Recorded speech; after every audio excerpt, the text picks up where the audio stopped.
turn off my ring. That sounds like a heck of an idea. And here we go. Arnold Investment Consultant brings you this Garage Logic episode. Call Josh at 952-925-5608 for a free 48-minute consultation. Hail the flashlight king. And now, from the mayor's office above the boathouse on the east shore of Spoon Lake, it's Garage Logic with Chris Reavers manning Technology Corner, Kenny Olson from the Krabby Coffee Shop, John Haidt in the newsroom, and of course, the rookie.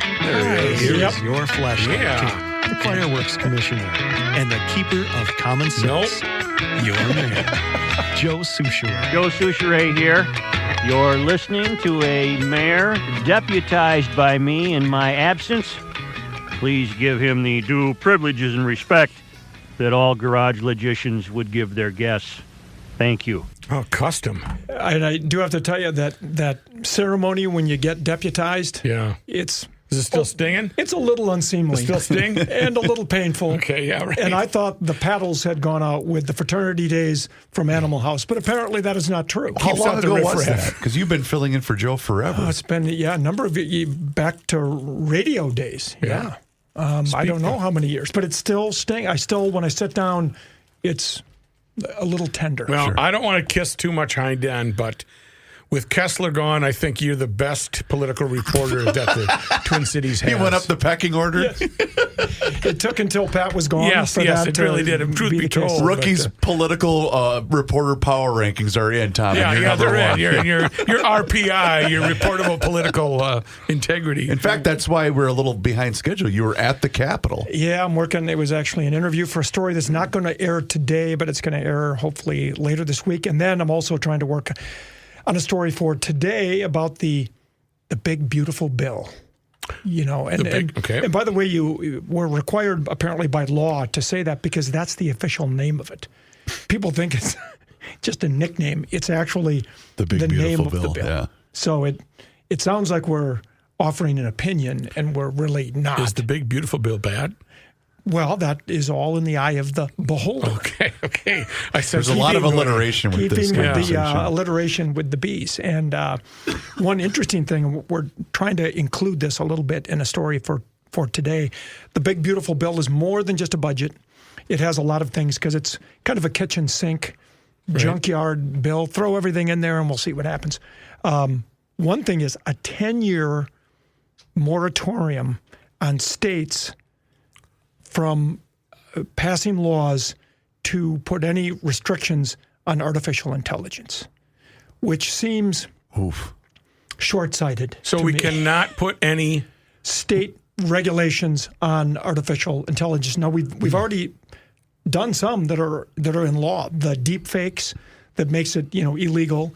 Yep. To put don't get me wrong, you've got a great body look. But if someone I wish somebody would. Somebody wants to put your head on the body of, John Cena, for instance, which a lot of people kind of picture the two of you and go, my head's just as big as his. People have never seen him in the same room together. But that there are certain regulations against that. Also using AI in political ads. Like if you want to do a negative ad about your opponent and you use AI to have them push a tractor or doing whatever. Doing something crazy, it would, we think, restrict those. It would null I would and hope void so. those. Really. If that were the case, though, who would be the filter you would have to, if I'm a rookie running for city council and I've got, Dan Smith here, and I've got Dan Smith, I do him, he's on a tractor and he runs over rose bushes. Do I send that to a board that would review that, or how would I? Or would they just see it when they got on the tube? Would see, it would have to be a situation where it would be governed by the governing platform, right? But the opponent would file a complaint. Did that. They would file a campaign. That's how it would get. Okay, a complaint. Well, because it's gotten to the point too with social media specifically where you just have to assume everything's fake. Because you can't, okay, if it's a highlight from a baseball game, you might, I saw that play, so I know that that's real. But some of these other ones, there's no way that that's real. You just have to have a discerning eye with everything now. Yeah, and but a 10-year moratorium, AI is changing every day. Every day. Yep. And you look at how it is going to impact the job market. I mean, it's going to take over a lot of jobs that human beings are now doing. This is a different end of this, but the amazing transformation of AI on a daily, weekly, monthly basis is amazing. So to put a 10-year moratorium seems a bit, where could AI be in 10 years? How about 1 year? Yeah, I know. That's why I'm saying, it's going what about so fast. 10 years from now? In fact, the three of us might just be, robots. We might be out in the street. Because we already have artificial intelligence. Yes. Well, perfect example was, this was maybe 6 months ago. And I was in here, I was doing the post-production stuff, and Joe was in here doing whatever. And Mike Fratelloni came in because he and I were going to do our show. He goes, "Hey, Joe, look at this cool thing I just did."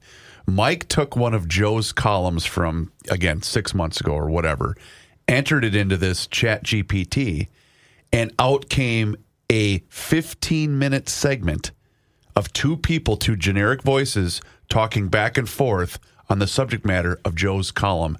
And it was fascinating but horrifying at the same time. Because it wasn't real. It sounded like it was a regular talk radio show, but it was based upon Joe's column, and I could not believe what happened. And you should have seen Joe. Yeah, how did you do this? But again, it just goes to show you. And again, that was only 6 months ago. So what's going to happen 6 months from now, and so forth? And the reality is that those voices can sound so real. They no longer sound like Hal from 2001: Space Odyssey. Right. Are we not friends anymore? Yes. It is. It can sound so real, and so you don't really know, is this really two people? And why couldn't that replace? No offense to you guys, but a podcast like this. Well, voiceover work. I mean, yes. Voiceover absolutely. work is completely different now than it was 5 years ago. Why pay a human to do that when you can have a computer? And you're seeing that now with movies. You're seeing that with soon to come to television shows, because these publication houses are going to say, well, why would I pay Brad Pitt $20 million when I can get an AI figurehead that looks almost lad fit? Exactly. and I don't have to pay anything for it. And that's what's coming. Lad Fit is a very underrated actor, by the way. B actor, yes. but we have come a long way from, how about a nice game of chess? War games. It is, and then the fact that they can do it with video, too. Now, I didn't see this, but I remember during the NBA, I think it was the finals, there was like a 30-second or 60-second, I think it was something put together by the NBA, and it was all AI, and it was people. I mean, it was video and sound, and I'm told you could not tell it from the real thing. Wow. I mean, that's incredible. So, So getting back to the big, beautiful bill, this moratorium on state restrictions on AI seems a little aggressive, given the fact that in 10 years, where could this all go if you don't start putting some guardrails on it now? Right. What do you do when, horse is out of the barn? Well, and that's the when you really seriously think about it, even movie making, we joke about it, but are they going to need, it's just going to be character generated. It's going to be, you don't really need, that's going to change the industry. Yeah. As far as, the good actors and Tom Cruise doing his stunts and all that other stuff, it's, and then what's believable, you go on social media, you see something. Do you believe it? Do you not believe it? And then people get in arguments because of that. No, that's real. No, it's not real. This is AI. An alligator cannot take down a spaceship. But can 100 men take on one gorilla? Oh, my God. That's the other one that has, and this is one example. There's been a lot of talk here in the last few weeks about our political climate after the shootings, and really even before that, how tense everything is. Imagine how much more tense and how much more vitriolic it could get with people putting out things that are fake, that appear to be real, that get people all ginned up. Mm-hmm. And what is it going to cause them to do? I don't know. It's a really, I don't want to say, because artificial intelligence has a lot of good uses in terms of disease research. I mean, they're exponentially able to do so much more in terms of genetics and different things, and trying to find cures for cancer and that type of thing. So a lot of good uses for it, but boy, there is a lot of space for misuse that could lead us down a pretty scary path. Well, and that's just for the mildly good people. The really, really bad people can take AI and use it to take grandma's Social Security fund or 401k or whatever the case may be, or have their grandson make a plea, and it looks like them because they've taken them off of social media. Well, and say, it's Grandma, I need this money. And it's the instant nature at which all of that information is available. I mean, it takes no time. Again, I'll mention the thing. Mike said this took me less than 2 minutes to do, to create a 14. So I'm just saying, like Rick was saying, everybody would think in a perfect world that there would be no ill intent behind something like this, but unfortunately that's not the reality with which we live in, because the bad people out there are always going to use, whether it's drones or whatever, right? There's someone is always going to find a way to use this information for these platforms for evil purposes. But are we going through the road closed sign? Because what was the biggest fear from day one when they started talking about robots? The biggest fear is human takeover. They're gonna reject. Right, they're gonna go mutant on us and cyborg and take us over. And are we still plowing through? And this is still, there's evidence of this still happening. Well, with AI, that you tell AI that you try to put guardrails on it, and eventually, sadly. Computers are a lot like humans. Sometimes they don't want guardrails. Sometimes they want to work a little bit outside. Don't put baby in the corner. Yeah, no, Yes. I've got, and so it is really interesting. We were talking about taking grandma's 401k, or frankly, my 401k. Why are you focused on grandma only? Right. I mean, how far are we from a program just being able to try to figure out your passwords or my passwords or yours using information, like say from my Instagram page or Facebook, and it just runs through all the possible combinations of, my mom's maiden name and my pet's name and all these different things. Mama likes it hot. Until how did you get mine? I copied yours. Okay. Mama likes it hot too. Yeah, mine is 1, 2, 3 Yes, exclamation point. Yes. So, but how far are we from that? I mean, it's. Yeah. I don't know. I'd hate to come in here and be the doomsday factory. But what is the big, great, big, fun bill say? It says the states cannot alternate or. Yeah, you couldn't. We've passed a couple of laws that would regulate AI, and they're saying stop doing that. You can't do it. Now, from my understanding, we're still working on this. The House bill then has a penalty for any state that does do it, where you would lose some federal funding. The Senate bill, I understand, has taken that out. The penalty, but still has the moratorium. So it's the Wild West is what they want to keep it. So is this going to be something that's basically pushed through because of the holiday stretch here that's coming up? Is that kind of the impression you're getting? Remember, this is a small part of the bill. Most of it is about what is this going to do to the debt. There are some good things in the bill. It'll keep your taxes low, but at what cost to the national debt and that type of thing. So, but the president wants this bill on his desk arbitrarily by the 4th of July. I'm sure he's got some kind of an Independence Day theme on this. And Republicans in the House and Senate are trying to bend to his will, so we'll see what happens. But anyway, on that cheery note, should we take a break, and maybe we'll come back and talk about some happier things like road construction. I have a story for you guys today about road construction, road rage, and road construction. Okay. I'll tell you about that when we come back. Hail the flashlight king.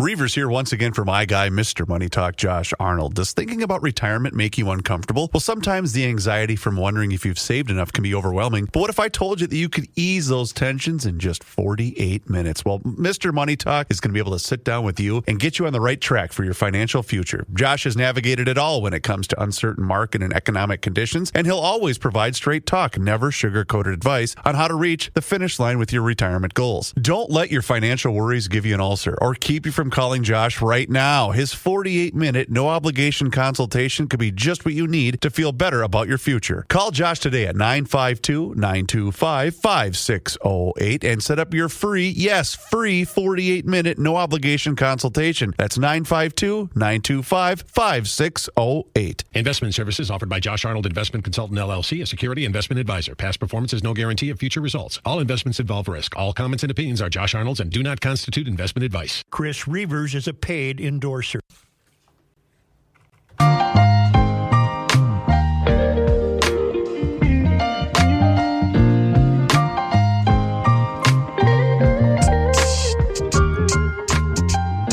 know, it gets very festive. June 30th, the last day in June.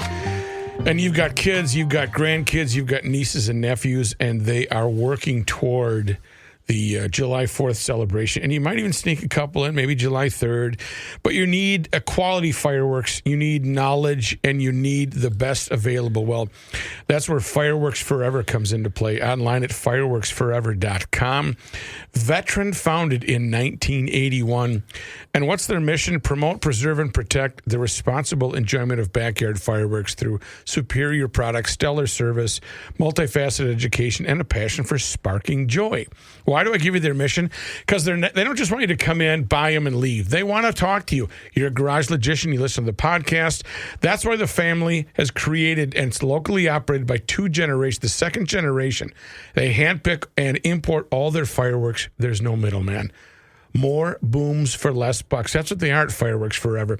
Somerset, St. Croix Falls, the knowledgeable staff, actual pyrotechs on staff to help answer any questions or provide education on safe, responsible fireworks use. You saw that email that I got last week where the GLers went in there.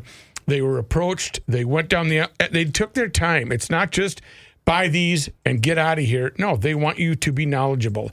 And they've got a great selection. The grandpa also wanted some that could blow off during the day so he could entertain some of the young kids. Prices are right there online, fireworksforever.com. Huge selection, over 400 products in stores. And don't forget to tell them that the Rook sent you. No gimmicks, transparent pricing. Every product in stores includes an informative product description and a QR code linking to the short video. You can see what they do.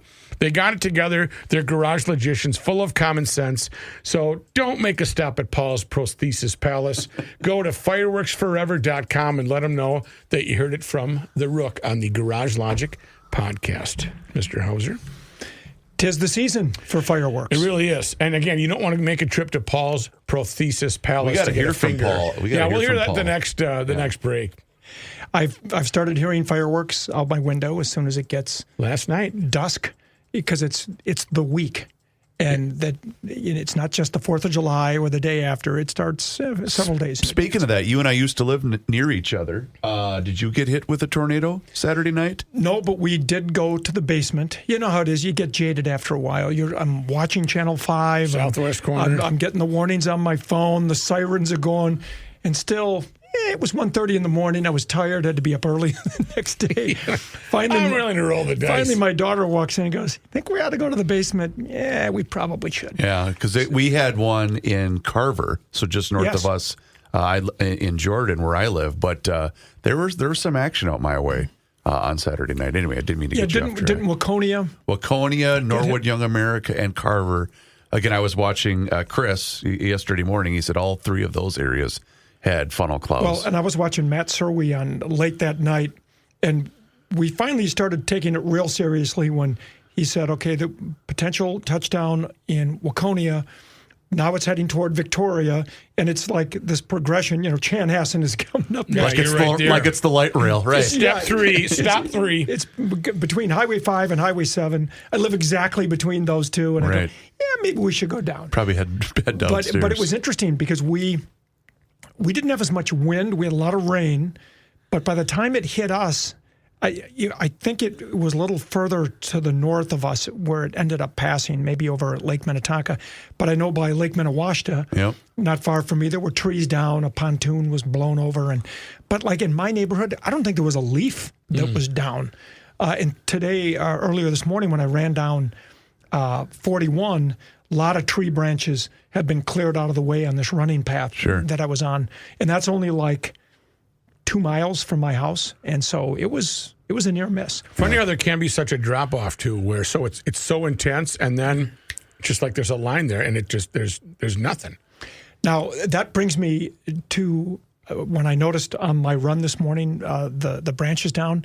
I was talking about the frustration people are starting to feel about road construction. Oh my God! I swear it does seem. I know we complain about it every year, but this year seems everywhere you turn. Literally. Well, you should hear us when we talk something. to the poor traffic guy that's obviously not here today. But and I said, Kenny, I can't remember it being this bad since, obviously post-pandemic. But still, so many projects.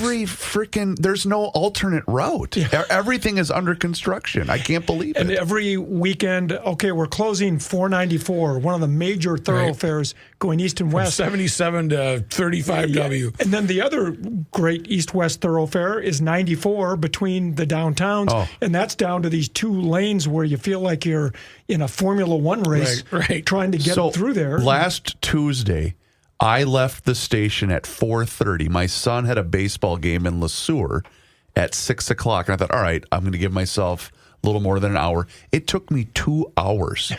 And trust me, I pushed the speed limit, right? But I couldn't believe how long it just took. And most of it is just to get out of the city.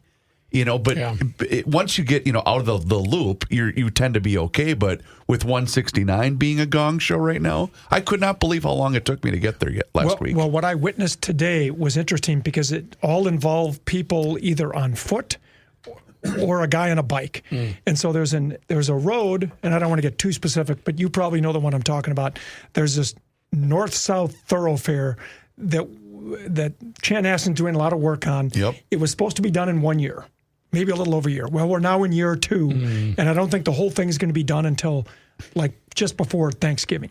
So there's some frustration because for me to get to a local quick trip is usually 1.2 miles or so.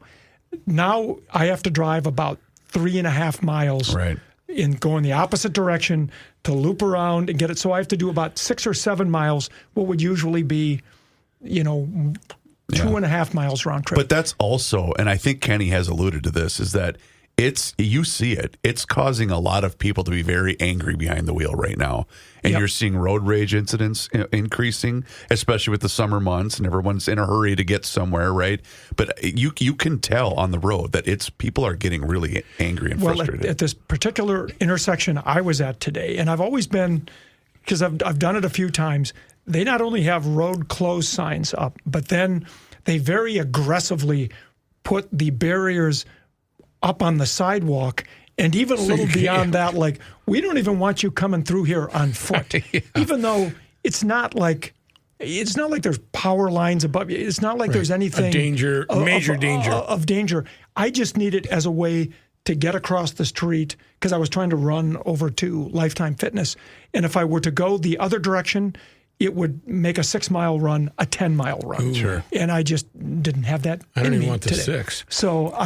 So as I'm running up, I go around the barrier, and now I'm on this sidewalk that is free, and then I'm just getting up to the intersection that they're working on, and then I'm going to take a right and work my way around.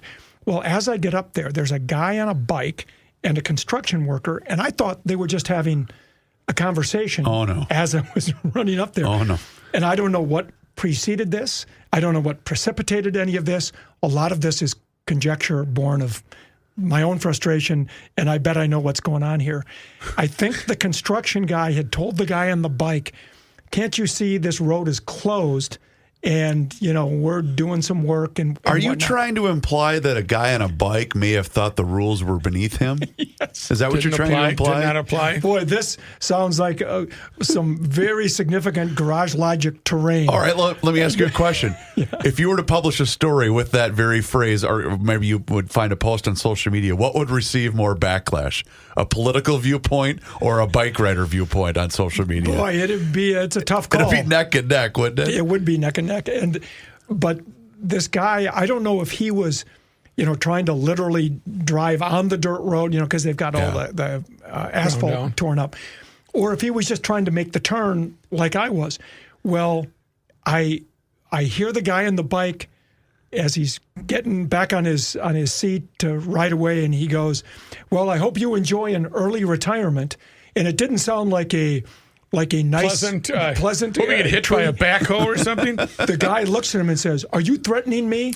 And he goes, and then he starts walking very briskly after the guy. "Are you threatening me? I hope you are." And I'm going, "Oh God, I'm glad he had him tied up." I can't stay, guys. Yeah, he had him tied up. I got up there, took my right-hand turn, and took off.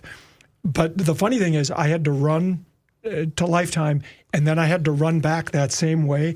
I made sure when I came back, I kind of cut through this big yard that is there. It's a big acreage. Yeah. So I was able to stay off that sidewalk because I thought, you don't want to see Big Joe. I don't know what was going on there, but I want no part of it because I've run by there before and nobody's even glanced at me. Now, I wasn't on a bike. I was just on foot. It makes a big difference if you're on a bike. It's a little easier to, get off on the grass. Right.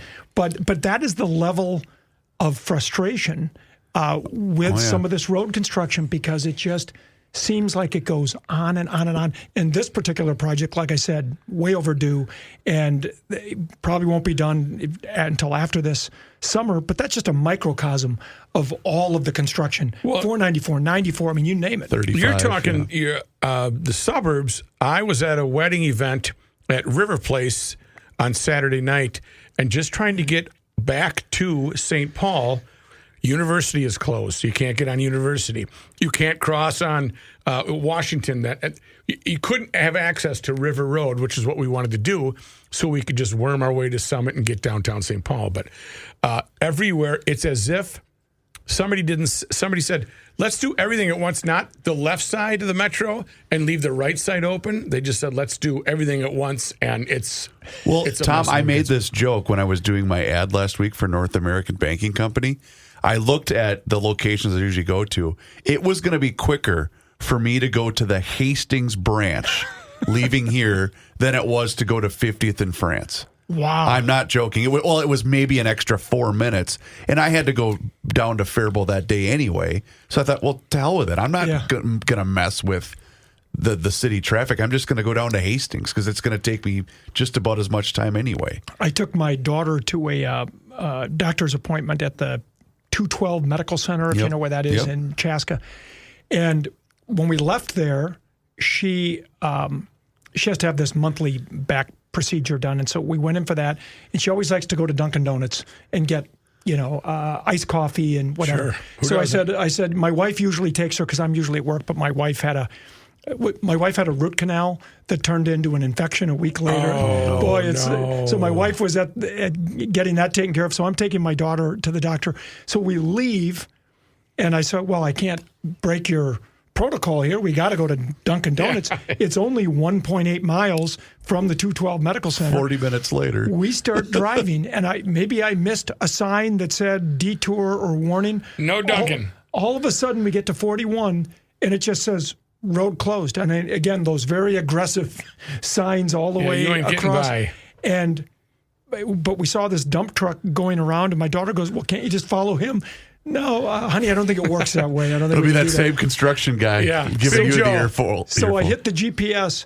It ended up routing me an 8-mile route to go 1.5 miles. But I was not going to disappoint her. We had to get to Dunkin'. Do it. So we go all the way around. We get to Dunkin', and we come back. And it's just, I'm sure all of your listeners or your viewers have a story. On the interweb have a story or 1,000 just like this. But, I'm grateful. Stay home. Exactly. Everybody stop going back to the office. Yes. Right.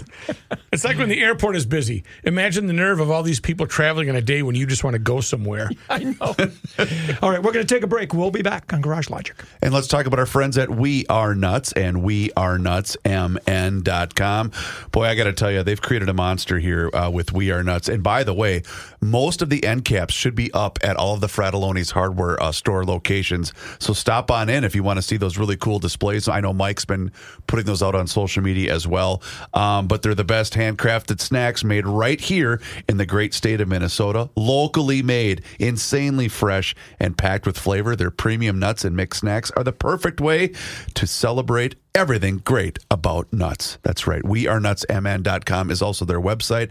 I've become a huge fan of the maple bourbon toffee almonds. In fact, I got a really good glimpse of it too when we were at their facility getting that tour.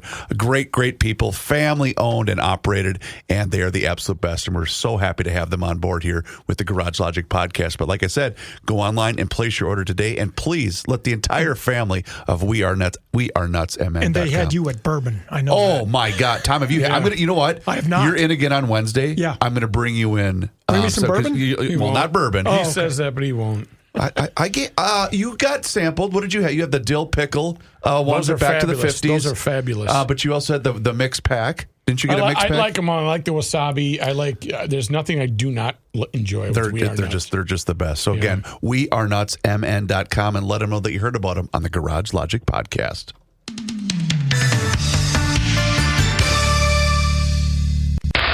It's that time of year again, the 4th of July, and that means firecrackers, fireworks, and fun. It also means plenty of business for me. Hi, I'm Paul from Paul's Prosthesis Palace. Try saying that 3 times twice. Ha. Over the 4th, business is booming. Enjoy the explosive patriotic fun and light them up. Then assess the damage and come into my store to save on all prosthetics and artificial body parts. Choose from the area's best selection of finger replacements, artificial eyebrows, all expressions in stock, including surprised and pensive. Save on body molds, wrist joints, knuckle sockets, glass eyes, multi-ethnicity skin grafting kits, lip coverings, eardrum nerve damage pads, toe attachment adhesive, and fancy scar cream. The 4th of July is risky, but America is great, and nobody sells more prosthetics than Paul's Prosthesis Palace. So after the barbecues and the fiery celebrations, we'll turn your carelessness and misfortune into savings. I'm Paul. When almost new will have to do. Shop Paul's Prosthesis Palace. Have a happy 4th.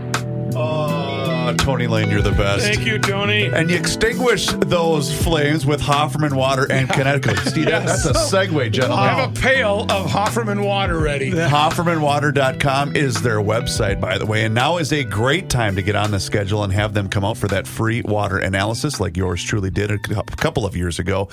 So you can go online to HoffermanWater.com or give them a call directly at 612-895-2440. Either way, get on that schedule, and they're going to come out and they're going to give you this thing that's called a water score.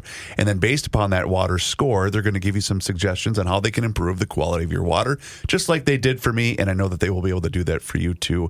And it doesn't matter if you're maybe in the mood for a water softener, an iron, rust, and odor filtration system, or a brand new drinking water system. They will upgrade that water, and it will be spectacular. 612-895-2440 or HoffermanWater.com. Hofferman Water has been proudly serving the state of Minnesota for over 50 years. Do me a favor and mention that you heard about them on the Garage Logic podcast, Tom. My favorite part of that bit was the expressions. Yes. You can have Pensive. surprised or pensive. Yes. I have had both of those expressions multiple times in the last couple of weeks. And so I thought that was Yes. very, Paul's Prosthesis Palace. very, very fitting. You know, and speaking, you were joking about putting fires out. This is no joking matter, but that Idaho Oh, my God. fighter shooting thing, it just, you know, every time, you know, we've had our own very tragic shootings of these state lawmakers, and then you see something like this, and I know these things happen all over the country and all over the world, but it just never, it's always unsettling. And they just announced the suspect, they identified him, it was a 20-year-old guy, and you cannot imagine what is it that leads people to do this. You know, Rookie and I, oddly enough, were talking about this before you got here. People are losing it. There's just a certain section of society where they're just going nuts. And I don't know if we're just hearing about more of this now because of things like social media and everything, all the information is at our disposal so instantaneously. But it just feels like there's a number of people there that are losing grip on reality. You know, and it is true that because of social media, we do hear about these things a lot more. I've been working on this political history project I won't bore you with now, but it's involved going through a lot of really old like newspapers from like the 50s and 60s. Okay. And it is amazing some of the stuff you read that was going on back in the 50s and 60s that would be in the paper, and back when there wasn't really as much of a filter as there is now. I mean, some of the pictures they used to put in the paper of like bodies laying in the street. Larry Millet's Strange Days, Dangerous Nights is a great good great example. book to, where they just here it is and put it out there. And like the media would show up and they wouldn't even keep you from. Sometimes the media got there before. Didn't have the white sheet of the police 4x12x12 tent that put up. And so there's always been crazy stuff that's been happening, including criminal activity. People who just lose it and do these things you can't even imagine. It is not really new by any stretch of the imagination. There's always been evil. There's always been evil, and it goes back to the beginning of time. But now you hear about it so instantaneously, and you can't. It's on your phone. You turn on the TV, and it's there. You turn on the radio. This podcast, we're talking about it. So it's hard to get away from it. Back in the old days, when you just had the newspaper on your doorstep, once you discarded that, you'd go about the rest of your day, and unless you turned the radio on, you wouldn't. When the radio was on 24 hours a day on TV, there wasn't a newscast until 6 o'clock at night. 3 stations, maybe 4, at 6 and 10, but you didn't have to worry about the 24-hour news cycle on television. And so it's always happened, but it is no less unsettling, and maybe even more unsettling because you hear it all the time. Well, I don't know much about this young suspect that felt the need to ambush the firefighters who were just putting out fires. They don't have a political. They're not for Trump, against Trump. They're not for Palestine, Israel, whatever. And then to go and kill yourself. Obviously, there's some mental illness issues, but what bothers me is why you're driven to that, why this moron shot down the Hortmans, the Hoffmans. I don't know how you can be that upset.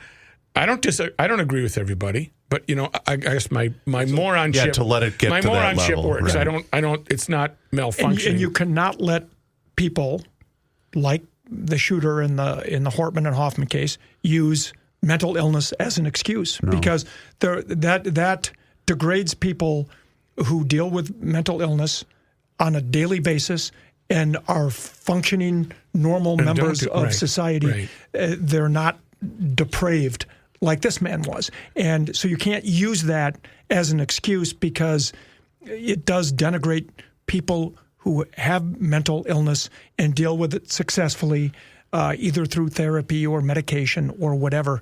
And a similar case in Idaho, I don't know what drove him to do this, but again, it's a case of public servants, firefighters, who are there to serve the public, and they get ambushed. You've got state lawmakers getting ambushed in their homes. Yep. It's even when I say those words, I just got chills again. And again, because I know Senator Hoffman. I covered Melissa Hortman for 21 years.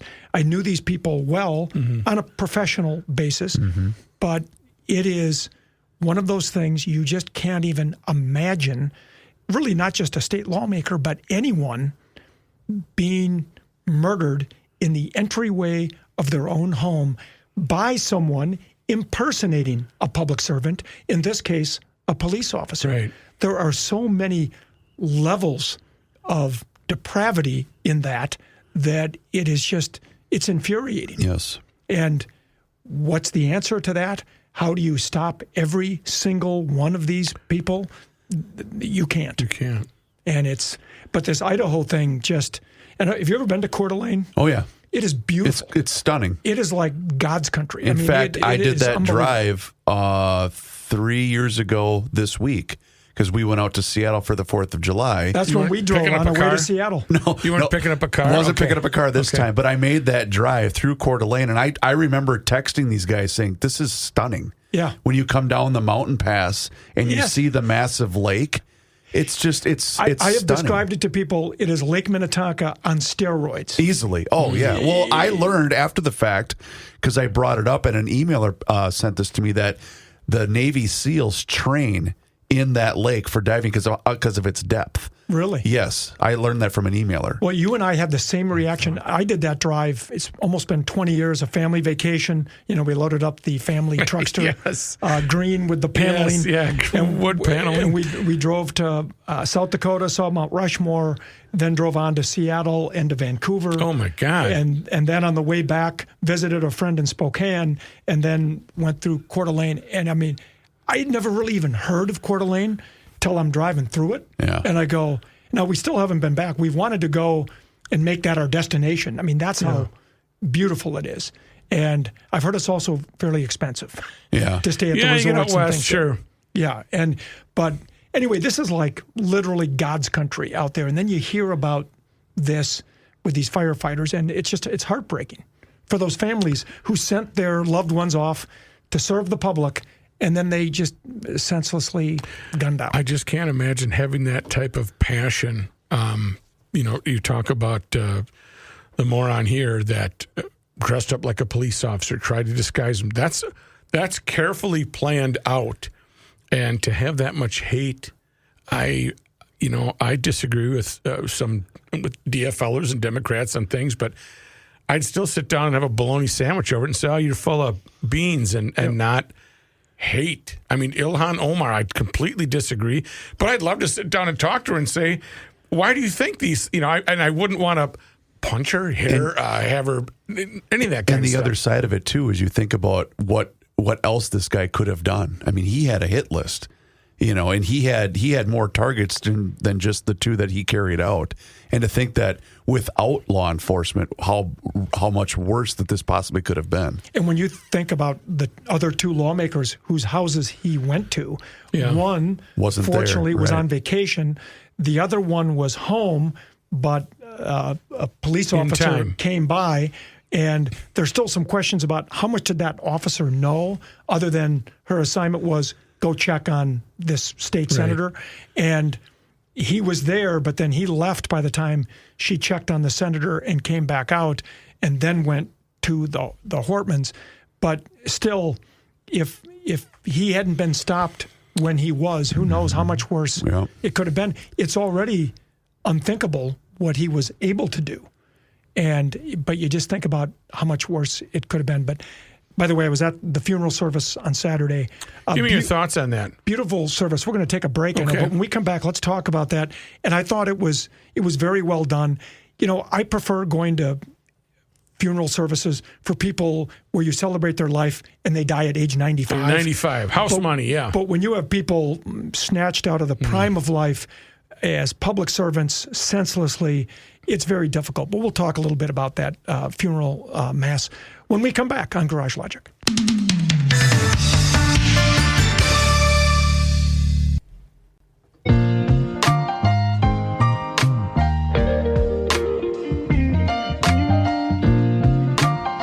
It doesn't matter what time of the year, Masters Maples can make everything better. Rook, how about this? How about just dipping some Jimmy Dean sausage links in there and just going to town, or just drool them over some French toast and some delicious links? 100% pure Minnesota maple syrup is their signature, but the sweet and savory seasonings and rubs. I got a note. The neighbor guy, his name is Cullen. Okay. His son and my son play baseball together. I gave him a little, because he's like you. He's a foodie, big time. Let's go. He made ribs with the savory seasonings, and he said, where did you get this stuff? Where can I get more of it? And I said, I got you taken care of. Yeah. But, of course, no ribs were for me, of course. I just got the compliments of introducing that down. him. He owes you a couple of racks. So go to mastersmaples.com and place your order. A lot of you GLers have already been doing that, and we really do appreciate you supporting the people that support Garage Logic. And Ben, he's a GLer, and he's the brain trust behind Masters Maples and mastersmaples.com. And if you got the baker in your life too, pure maple sugar can be available at mastersmaples.com. So place your order today. Let Ben and all of the fine people at Masters Maples know that you heard about them right here on the Garage Logic podcast, Mr. Hauser. And we're back, and I'm just looking at I was actually doing some work, and then, as always, you get sidetracked when something pops up on your phone.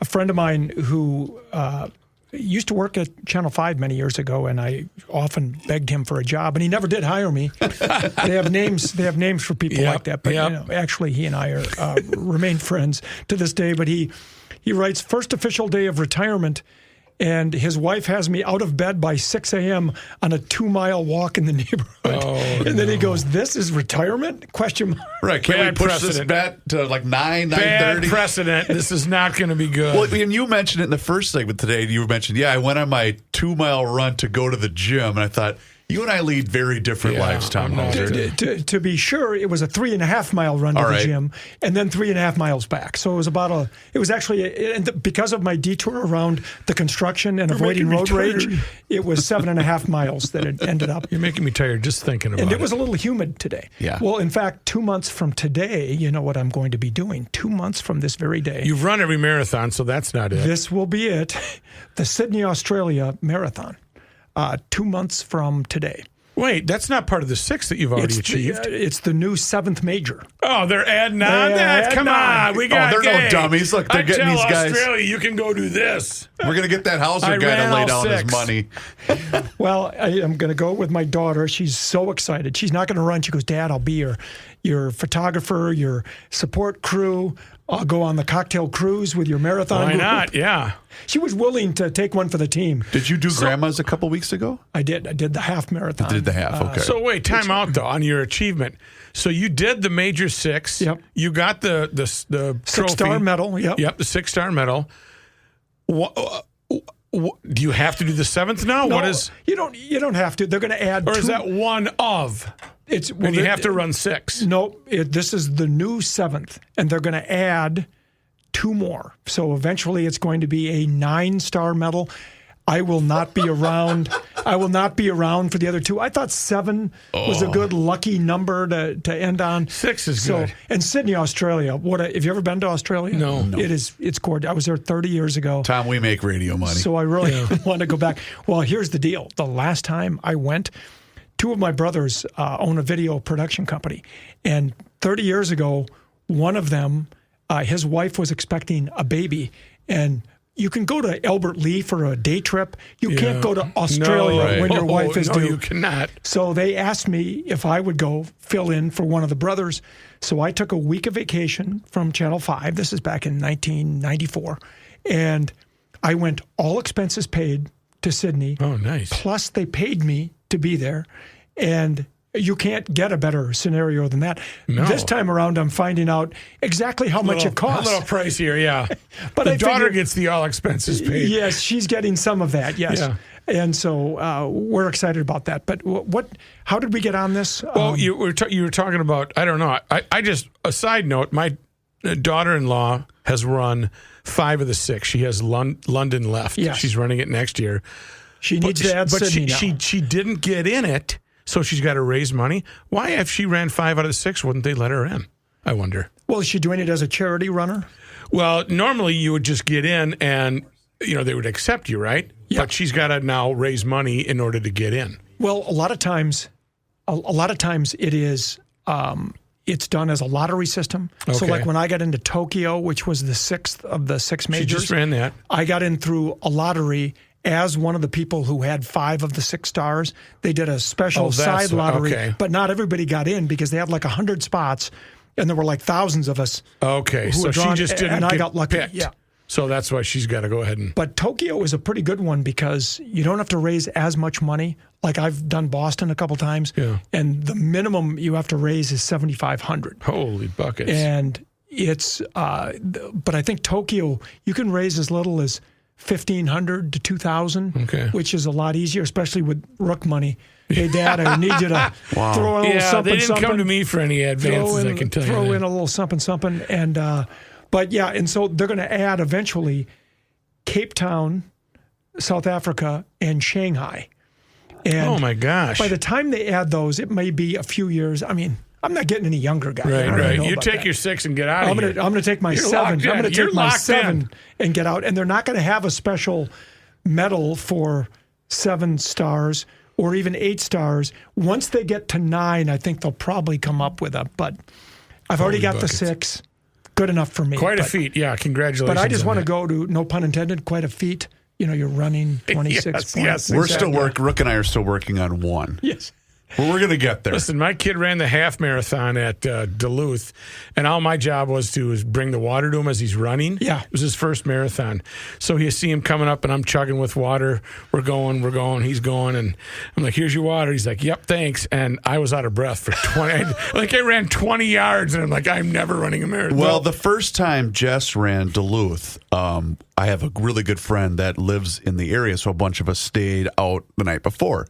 And she went to bed early, obviously. So in the morning, I had to walk her down to the bus how'd that to work go up out? to Two Harbors. And I was out of breath. She's like, are you panting right now? I said, I'm a little under the weather here. Yeah. Was this for the half marathon? No, or the she marathon? ran the full one. Because the half marathon, while it's only half the distance, you've got to get up. You've got to be on a bus by 4:30 in the morning. So you're getting up at the hotel I stay in is within eyesight of the big bus stop by the deck parking ramp, the Duluth Entertainment Convention Center.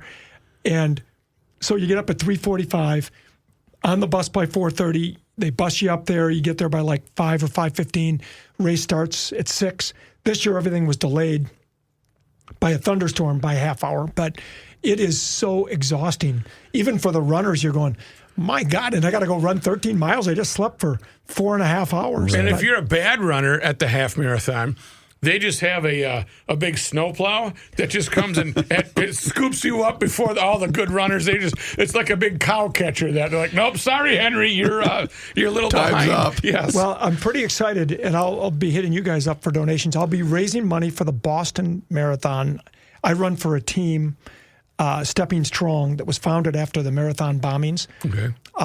To raise money we were talking before about prosthetic limbs. They literally teach emergency medical personnel, both firefighters and hospital personnel, the best practices for saving limbs in whether it's a terrorist activity, a car accident, soldiers who get wounded by, an improvised explosive device, those types of things. They do great work. It's called Stepping Strong. But the Boston Marathon, I'm going to do it one more time. It's on my 65th birthday next year. So 4/20/2025. I was supposed to do it on my 59th birthday, 4/20/2020, and then COVID hit. So they canceled it. Yep. And I ended up running it virtually several months later around Lake Minnetonka. Wait. They still held the event. They didn't give you your money back, and you got to do it virtually? No, they gave us our money back. Oh, okay. But I was still going to say, what a scam. No, but I still raised the money for charity. I didn't want the charity money back. That money still went You to want your Stepping entrance Strong. fee, sure. But they gave us our entrance fee. But you know what I did with the entrance fee? It was Wine, Women, and Song. It's like $400. Oh. I put it toward the bar tab for people who wanted to come and celebrate with me at the finish at Maynard's. We had a part of the deck cordoned off, and so first $400 worth of drinks on me. Wow! So it was a good time. But so for that virtual race, did you just set up a camera and then you were like, ooh, and then you just put it on a loop? Put it on a loop. It's funny how strict they get about that. I have a Garmin watch that I use, and I have a Nike app on my phone that I have with me. So I had it saved in 2 places because those things don't lie. They tell you, and you can't stop it. So they get your true time. Okay. You can't take a break, stop at home and use the bathroom and have a bottle of Gatorade and then start it up again. Yeah. It has to be Zola Bud. Continuous loop. And so I did it around Lake Minnetonka. I ran from Chanhassen to Wayzata and then went west and then came back in around Excelsior and got to 26.2 with the finish line on the sidewalk outside of Maynard's, which, by the way, is a great finish line. Good location. Right, don't tell me. Since we did tease it, I just want to take a moment to talk about the funeral service. And I know there's social media, again, everybody gets all worked up about there's not enough credit for all the Republicans who did attend. And there were several Republicans who were at this funeral. Remember, it was invite only. So some of that was out of Republicans' control. And I wasn't privy to the list. I was able to go as a member of the media. There was one person per station who could go. So I was there, and then I covered it. But it was a great service, and I thought they did a really good job of not politicizing it. The pastor of the Basilica who spoke was the only one who touched a little bit on political violence. I got nervous when he talked about George Floyd, and then but I thought he tastefully did that. And I thought what he was alluding to was, okay, first we were on the national radar because of George Floyd, and people thought, fairly or unfairly, we're ground zero for racial injustice. Now, 5 years later, he says maybe we're ground zero for political violence. Now he said maybe we can be ground zero for healing on both of these scores. And that was as far as it went. Governor Walz didn't talk about it. The friend of the Hortmans, Mark and Melissa's, was very funny. She was beige. And beige was pretty darn good line. And those stories, and I've given eulogies a few times for both of my parents and my late sister. I think humor is so important at those times, and humanizing these people. I mean, Melissa Hortman was not a political robot. I loved hearing the stories about how she loved to make margaritas in her kitchen, and he made homemade beer that wasn't very good. Right. And better bread than beer. These are people, and the people who want to criticize these politicians and think they are just one-dimensional, and all they do is politics, is just, it's so wrong. It's like those of us in the media. The only thing I do, I don't just report the news, as we've talked about. My hobby is running. I like to golf. I have a lot of interests. I like beer. I don't think that's any secret. And, but I thought it was so important at that funeral mass how they humanized Mark and Melissa. Yeah. Most of the public just knows her as the Speaker of the House who was negotiating state budgets. They see her in the 30-second soundbite or hitting the gavel or talking to, And they don't see her as a parent and as somebody with her own interests and who likes 15 different shades of beige she couldn't choose from to paint her kitchen. And that's why I used it in my story, because I thought it was so endearing about this is who she is. She wasn't flashy as a lawmaker, but she was effective. And she was one of those lawmakers who would actually reach across the aisle, which is very important when you're the leader of your caucus. Now, I did have one email from a viewer go, it's not true that, she would reach across the aisle. The Democrats squandered our $18 billion surplus and this and that. You can't lay that all at the feet of Melissa Hortman. Right. You had a Democratic governor. You've got Democrats who controlled the Senate back then. And this was a group decision by Democrats to do what they did. And so you can't blame her.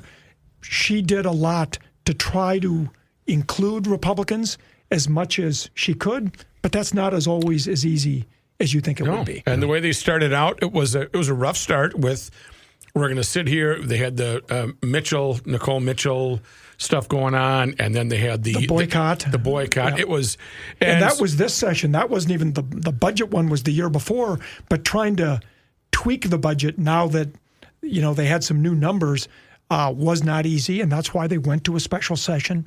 And I'll never forget the last time I talked to Melissa Hortman. She broke down, choked up about having to vote for that immigrant health care bill that was a Republican idea. But she made the decision, okay, if that's what it's going to take to not have a partial government shutdown, I'm going to do that at risk to her own political career. And that was courageous for her to do. Well, I think you made a good point earlier on the show when you said you've got to remember they're people, they have families, they're not robotic DFL or Republicans that are just sitting there and trying to find out how they can screw the other party. They're still working toward this. They have differences of opinions, but again, we've had people in here that are Democrats, DFLers, and they're always nervous to come in here because, and Joe, let's just talk. Let's talk about, I don't hate you. I think you're full of baloney with your political, but that's a good, ribbing and saying, I just disagree with you. Help me understand. And that's people taking it so seriously and getting so uptight about it is just the wrong way. And that's one thing I hear about lawmakers all the time, or from lawmakers. In the olden days, and I'm talking like 15, 20 years ago, they could do battle on the House floor. Tim Pawlenty and Tom Rukavina could not have been more planets apart politically, But afterwards, they could laugh about it, slap each other on the back. Run over to Lexington, maybe have a cocktail. beer. Yeah. And there's less of that now because they're just everything. You've got to be a villain. You got to have good guys and villains.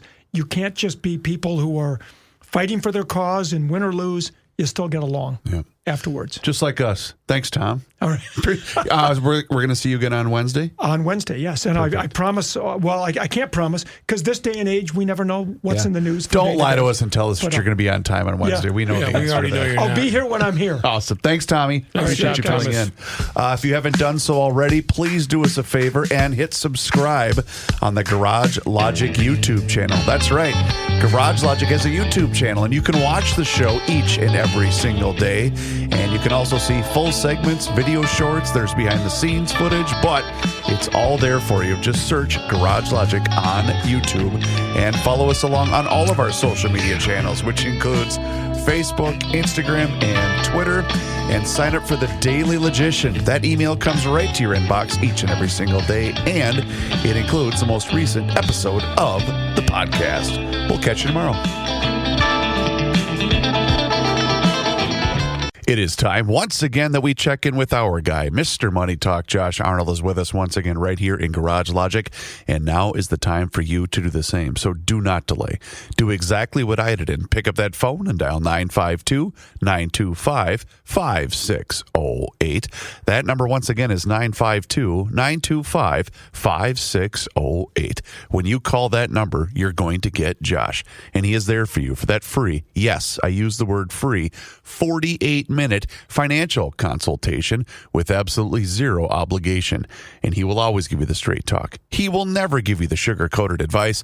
And he is on the line with us once again right here in Garage Logic. And Josh, I know you've got a lot to get to today because it's the last day of the quarter. Canada has rescinded their digital service tax. And do you think the Senate's going to pass the big bill today? I'm not sure that the Senate is going to pass the big, beautiful bill because there's plenty of consternation about different parts of the bill, including, it just benefits the rich.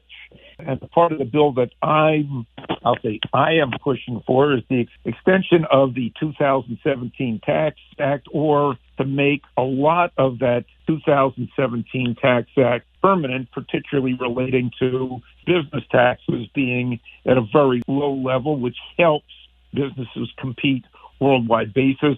Plus, it helps the development of newer businesses. The fact that some complain that the rich never pay their fair share, and the question always comes up, Chris, what is a fair share? Very few people that I've talked to come up with a percent or a dollar amount. The lower the rate, as has been proven time and time and again, the lower the tax rate, and particularly the lower the rate on capital gains, the more taxes that are raised because more people will continue to free up capital. And if you have more money on an after-tax basis, that money can be saved or invested or spent. And that will continue to propel the economy. I am of the belief that you and I know a little bit more what we want to do with our money rather than the government telling us what they want to do with the money. Just one of those things.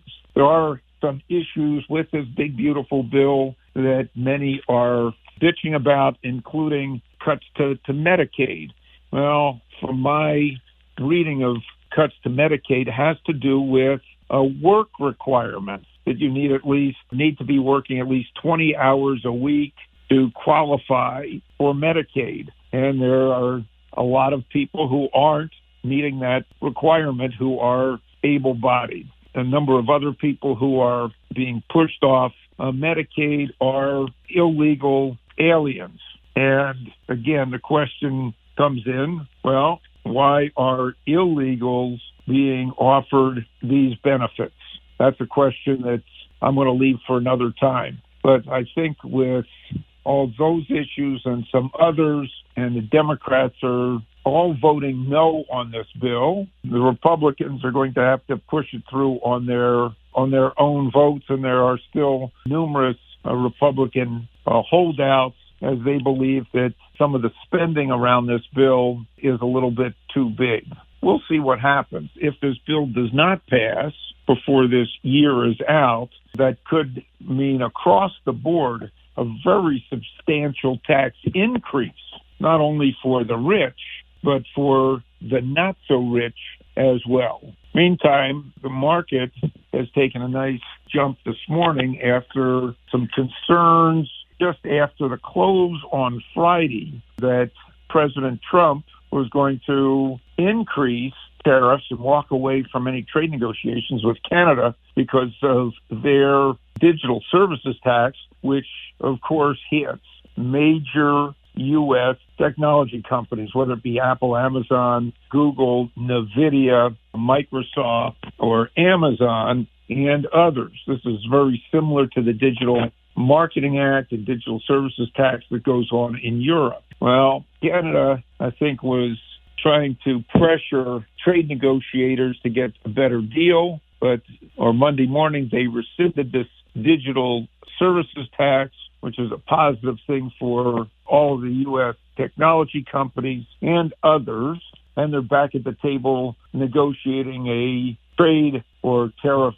deal. The market liked that a lot. This is also today the last day of the quarter and the end of the first half of the year. We are close to, at this point, some records on both NASDAQ and the S&P, and who would have thunk that in April with the imposition of the tariffs?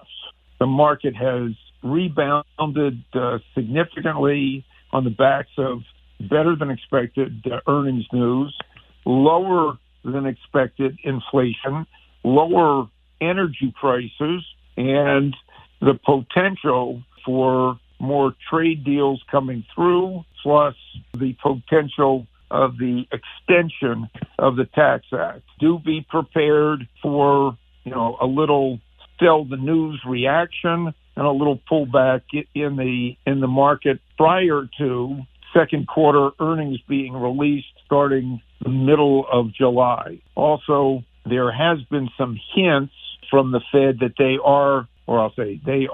many members of the Fed are considering cutting interest rates or starting to cut interest rates in July, at least a quarter of a point, as inflation is not as big as some may have believed could happen this year. So we've had a very, very interesting first half of the year. Some leaders in the first half include companies like NVIDIA, Palantir, Netflix, Meta, and Microsoft, among others. And then there's a few companies that you really would not have thought about, like Oracle has had a big run as they've extended some contracts in the cloud. Waste Management has continued to be an outperformer. Who would have thought of Waste Management being an outperformer? One little company that has bounced way back from a big sell-off in April, but is still and is only a little higher than the start of the year, has been Acushnet Holdings, a nice leisure company. You'd know Acushnet Holdings under the market symbol of Golf, GOLF. They are manufacturers of Titleist and FootJoy. Yes, golf is a lot bigger than many people would have thought, and there'll probably be plenty of people out golfing this weekend. Excellent advice, as always, Mr. Money Talk. You heard him, GLers. Now is the time for you to pick up the phone and make the call for that free 48-minute financial consultation with absolutely zero obligation. And you do that just like I did by dialing 952-925-5608, where you always get straight talk and never, ever sugar-coated advice. Josh, once again, thank you so much for the time and the chat. Enjoy the rest of your day, and we'll talk to you again tomorrow. Look forward to it. Thanks, Chris. Investment services offered by Josh Arnold Investment Consultant, LLC, a security investment advisor. Past performance is no guarantee of future results. All investments involve risk. All comments and opinions are Josh Arnold's and do not constitute investment advice. Chris Reavers is a paid endorsement.